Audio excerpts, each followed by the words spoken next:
Houston Astros versus New York Yankees on Friday. The Houston Astros will play the New York Yankees at Yankee Stadium, and this is the first series of the season between these American League ball clubs. The Yanks are 9-1 in their last 10 meetings with the Astros. The under was 5-3-2 in those 10 games. Houston, 64-51 SU, 53-62 RL, and 51-59 5OU, won 2 of 3 against Miami in its previous series. The Astros are 4-6 in their last 10 games.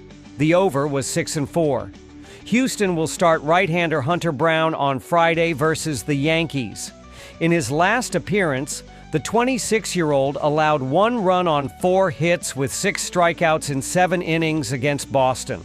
He is 9-5 with a 2.47 ERA and 0.98 WHIP in 22 starts, 131.0 IP, including 5-2 with a 2.56 ERA and 1.04 WHIP in 12 road starts, 70.1 IP. Injuries forced the Astros to be creative last year as they used 12 starting pitchers and 32 pitchers overall. Still, they turned their season around after a poor start to win their 7th American League West crown in the last 8 years. Expectations are still high in H-Town this season, as the Astros turned it on in June, 19-7 record, and sustained their momentum to take the division lead. New York, 61-54 SU, 51-64 RL, and 52-59 4OU, dropped 2 of 3 games to Texas in its previous series. The Yankees are 4-6 in their last 10 games. The over was 5-4-1, struggling to generate consistent offense while their pitching staff has shown signs of fatigue. New York will start right-hander Cam Schlittler tomorrow against Houston. In his last outing, 5.0 IP loss to the Marlins, the 24-year-old surrendered 2 runs on 4 hits with 6 strikeouts. He is 1-2 with a 4.58 ERA and 1.68 WHIP in 4 starts, 19.2 IP this year, including 1-1 with a 5.59 ERA and 1.76 WHIP in 2 home starts, 10.0 IP. Schlittler has shown flashes of potential, particularly with his strikeout numbers, but control and efficiency have been issues. He's walked 11 batters so far and often labors through early innings, inflating his pitch count. Facing an Astros lineup that thrives on punishing mistakes, Schlittler will need to limit free passes and work ahead in counts to give New York a chance. The Yankees may not be the World Series favorite this season, but they are serious contenders. A season after winning the American League pennant, New York is hungry for more, but they have been inconsistent recently, 8-11 since the All-Star break. After several trade deadline acquisitions bolstered the bullpen and shored up third base, the Yankees are likely just a winning streak away from a swell of confidence. Their core remains intact with Aaron Judge leading the charge, while contributions from rising stars like Anthony Volpe and steady veterans like Gleyber Torres could help spark a turnaround. The pitching staff has been hit or miss, but the addition of another reliable arm could stabilize the rotation. With a deep roster, postseason experience, and a strong front office, the Yankees are poised to make a late push and reestablish themselves as a serious threat in October. Brown hasn't dominated New York's lineup like he has most of his competition. The Yankees are also off to a slow start in August and are desperate to build momentum after dropping 6.5 games out of first place in the AL East. That's a perfect storm for a breakout offensive performance, in my opinion. New York's hitters are too talented to remain quiet for long, and the urgency in the clubhouse should translate to more aggressive at-bats and tighter execution. With Aaron Judge anchoring the lineup and players like Anthony Volpe and Giancarlo Stanton showing signs of heating up, the Yankees could finally break through against a pitcher who hasn't had their number. If Brown continues to miss spots or lets his pitch count climb early, it may open the door for the Bronx Bombers to put up runs and get back on track in the division race. Schlittler is also in for a challenge against an Astros lineup that ranks 7th in WRC plus on the road, slashing .258 batting average /.3, 2-1 on base percentage /.412, slugging percentage /.733 on base plus slugging. He has been mostly solid in his first few big league starts, showing poise and occasional flashes of brilliance, but his 1.68 WHIP and unsustainably high 88.5% strand rate are concerning stats that suggest potential regression. His command issues have also led to elevated pitch counts early, limiting his ability to pitch deep into games. With the Astros excelling at drawing walks and extending at-bats, he'll need to be more efficient with his pitch sequencing. Will he last long enough into his start to take pressure off a new-look bullpen that has already seen increased usage this month? If he can't keep hitters off balance and avoid traffic on the base paths, the Astros' opportunistic lineup could capitalize early and often. After analyzing both teams, my pick for this match is Yankees ML. Drop your thoughts and predictions in the comments box. Cleveland Guardians versus Chicago White Sox. Friday evening Major League Baseball action, and the Guardians enter the game at 59.55 on the year, while Chicago comes in at 42.73. Cleveland leads the season series 6-1. The Guardians arrive at Guaranteed Rate Field looking to build on a 3-game win streak and stay in the thick of the AL Central race. At 59-55, Cleveland sits 9 games behind Detroit and has leaned heavily on its pitching to stay afloat. The offense has been inconsistent, ranking last in MLB in batting average .228 and 5th worst in runs scored 450, but timely power has helped. Jose Ramirez leads the team with 23 homers and 61 RBIs, while Kyle Manzardo and Angel Martinez have chipped in with clutch hits during the recent surge. Cleveland has scored 4.8 runs per game over its last 10 contests and enters Friday with renewed confidence after a 4-1 win over the Mets. Tanner Bybee gets the start for Cleveland, making his 23rd appearance of the season. The 26-year-old right-hander is 7-9 with a 4.44 ERA and 112 strikeouts across 680 innings, 125.2 innings. Bybee has delivered 8 quality starts and pitched 5 or more innings in 17 outings, though he's coming off a rough outing against Minnesota, where he allowed 4 earned runs on 8 hits in 4.2 innings. He'll face a White Sox lineup that ranks 29th in batting average .229 and slugging .369, but has shown flashes of power lately. Bybee allowed 3 runs in 5.2 innings in his lone start against Chicago earlier this season. Cleveland's pitching staff remains its backbone, ranking 12th in MLB with a 3.83 ERA and 2nd in bullpen holds, 80. The Guardians have allowed just 432 earned runs and 122 homers, and their relievers have converted 34 saves with a 68% success rate. Despite missing key arms like Emmanuel Clays and Shane Bieber, the staff has held opponents to a .244 batting average and continues to miss bats with 965 strikeouts. If Bybee can deliver a solid outing, Cleveland's bullpen has the depth to close out tight games and extend the team's recent momentum. The White Sox return home at 42-73 after a heartbreaking 4-3 loss in 11 innings to the Mariners on Thursday. Despite the defeat, Chicago showed resilience, rallying late and briefly taking the lead in extras before a throwing error and walk-off single sealed the sweep for Seattle. Michael A. Taylor and Brooks Baldwin each homered, and Lenyn Sosa scored on a wild pitch in the 10th to give the Sox a short-lived edge. Luis Robert Jr. reached base 4 times, going 3 for 4 with a double and a stolen base, while Shane Smith struck out 8 over 5 innings in a solid start. Aaron Civale is expected to start Friday night, entering with a 3-6 record and a 3.99 ERA across 105.2 innings. Civale has allowed just 10 home runs all season and has pitched into the 6th inning in 5 of his last 7 outings. He'll face a Guardians lineup that's light on batting average, but capable of punishing mistakes, especially with Jose Ramirez and Kyle Manzardo swinging freely. Civale's knack for limiting damage will be key to keeping the Sox in the game. Chicago's pitching staff has shown flashes of improvement, posting a 4.39 ERA over the last 10 games and holding opponents to 3 runs or fewer in 4 of those contests.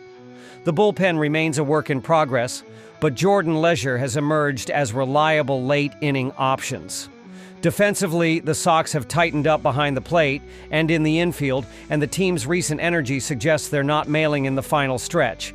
With Civale on the hill and the offense showing signs of life, Chicago will look to challenge Cleveland and start the weekend with a strong effort.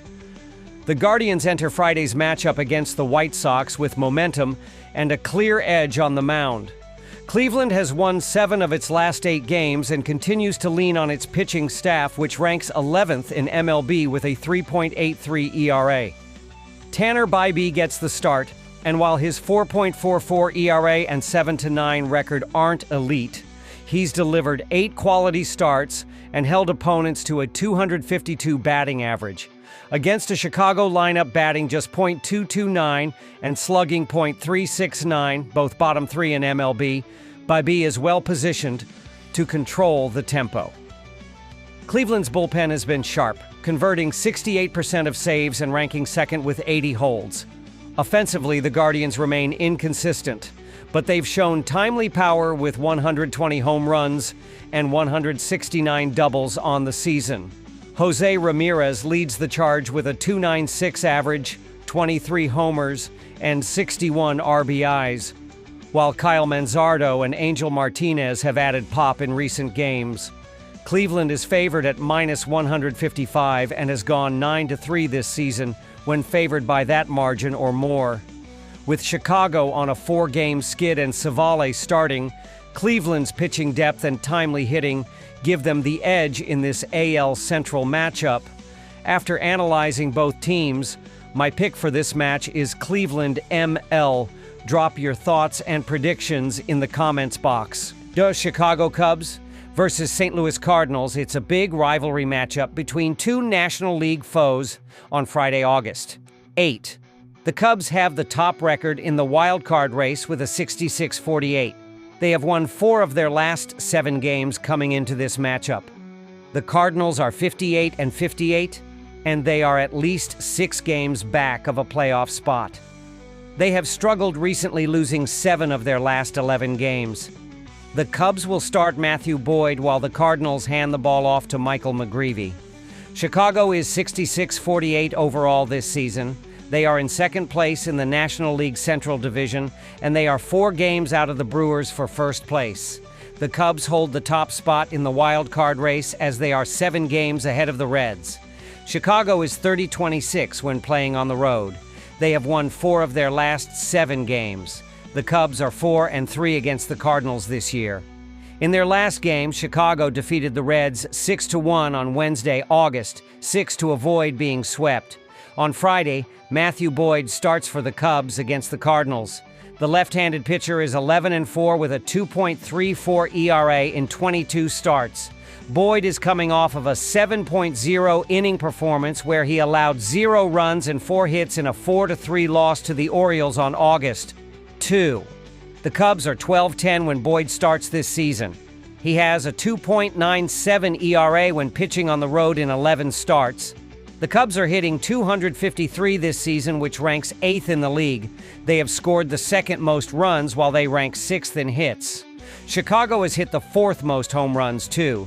Chicago has a 244 batting average on the road, and they are also hitting .295 in 7 games against the Cardinals. St. Louis is 58-58 overall this season. The Cardinals are 13 games back of the Brewers for first place in the division. They are 5.5 games back of the Mets for the final wildcard spot in the National League. They have a 32-24 record when playing at home. The Cardinals have lost 7 of their last 11 games coming into Friday. In their last game, the Cardinals defeated the Dodgers 5-3 on Wednesday, August 6. The Cardinals took 2 games off of Los Angeles during the midweek series. Michael McGreevy gets the start for the Cardinals on Friday, August 8. The right-handed pitcher is 3-2 with a 5.08 ERA in 6 starts and 1 relief appearance. In his last start, McGreevy allowed 4 runs and 7 hits in 6 innings against the Padres on August 2. The Cardinals earned the 8-5 win in that game.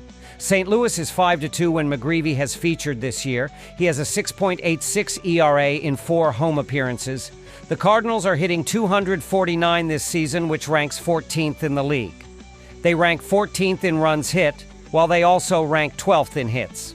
St. Louis ranks 8th worst in home runs hit. They have struck out the 9th fewest times this year, too.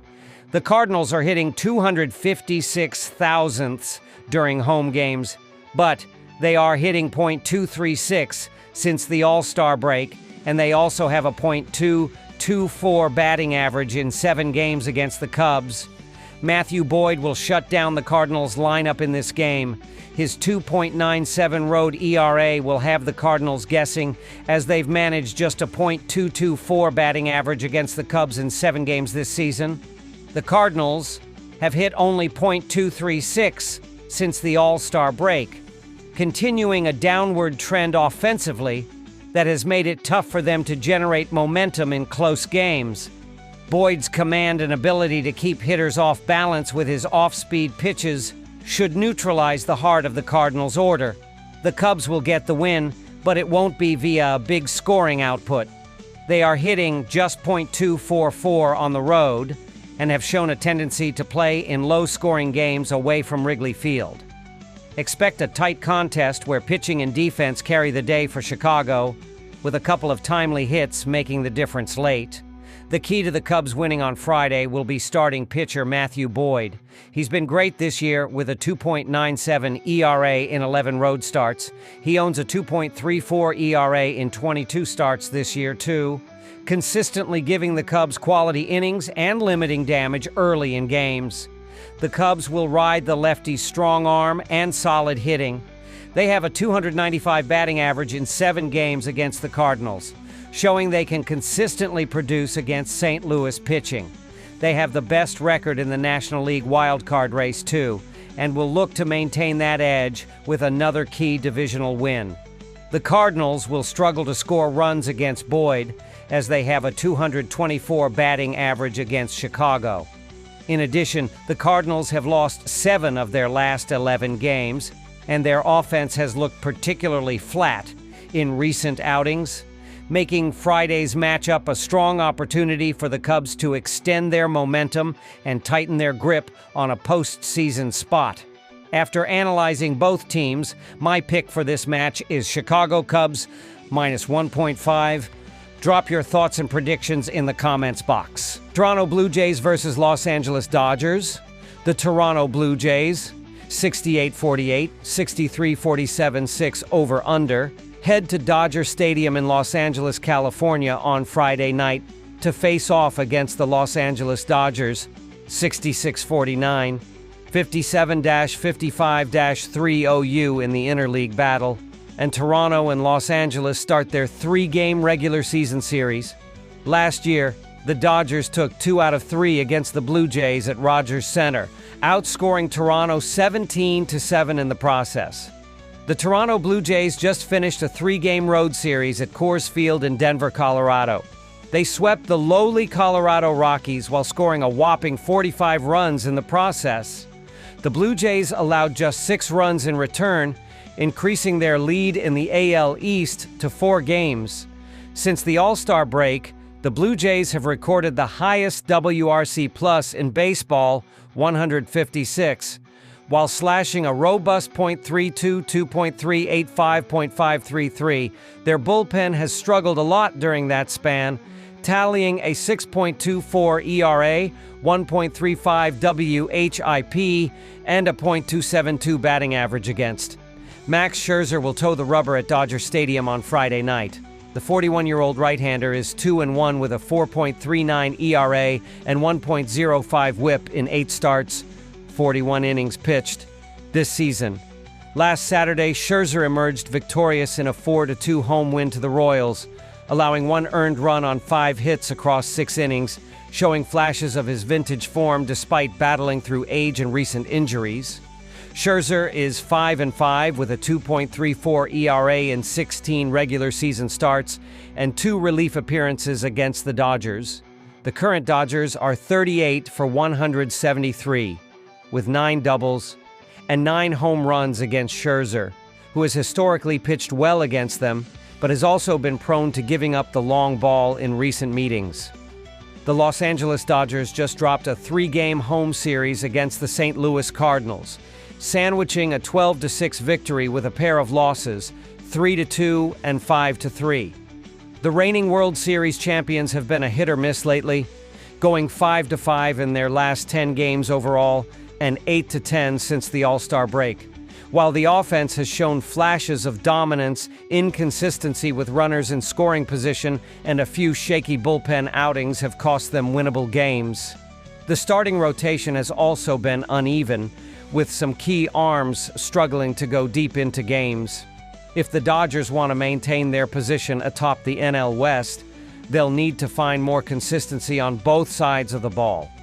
The Dodgers are still topping the NL West, 2 games ahead of the San Diego Padres. Over their last 10 games, the Dodgers are slashing 251.323.404 with a 103 WRC+, while their bullpen has compiled a 103 WRC+, 2.80 ERA, 1.33 WHIP, and a .239 batting average against during that span. The offense continues to be driven by a balanced mix of veteran power and young talent, with clutch hitting helping them stay ahead in tight games. On the mound, their relievers have consistently held leads late, showcasing strong command and limiting extra base hits. With both their offense and pitching trending in the right direction, the Dodgers remain one of the most complete teams in the league. Clayton Kershaw is projected to get the starting call on Friday, and the 37-year-old left-hander carries a 5-2 record with a 3.29 ERA and 1.25 WHIP in 13 starts, 65.2 IP in 2025. Last Friday, Kershaw fired 6 scoreless frames in a 5-0 blanking of the Rays, showcasing his vintage command and deceptive breaking stuff that kept Tampa Bay hitters off balance throughout. Kershaw is 2-0 with a 3.46 ERA in 2 career starts against Toronto, though he hasn't met the Blue Jays since 2019. The current Jays are just 8 for 43 with a couple of home runs against Kershaw, and their lineup has struggled against quality southpaws in recent weeks. His veteran presence and postseason-like poise continue to be a stabilizing force for the Dodgers' rotation, and his ability to limit hard contact could be pivotal in keeping Toronto's power threats in check. Clayton Kershaw pitched well on the first day of August after having a shaky July. He went 0-2 with a 4.71 ERA last month, 4 starts, 21 innings pitched. The Blue Jays have been destroying the left-handers lately, so I'm taking Toronto at plus money. Over the last 10 days, the Blue Jays have been slashing 321/400/500 with a 154 WRC+ against the Southpaws, showing improved plate discipline and a strong ability to drive the ball to all fields. During that span, the Dodgers have recorded a .725 OPS and 100 WRC+ against right-handed pitchers, indicating their league average at best. I expect Max Scherzer to give his team a chance in this game, especially if he can keep the walks down and get through 6 innings clean. Of course, I'm a bit worried about the Jays' bullpen, which has shown some cracks late in games, but at plus 135, I have to go with Toronto and the hotter bats in this one. After analyzing both teams, my pick for this match is Toronto Blue Jays ML. Drop your thoughts and predictions in the comments box.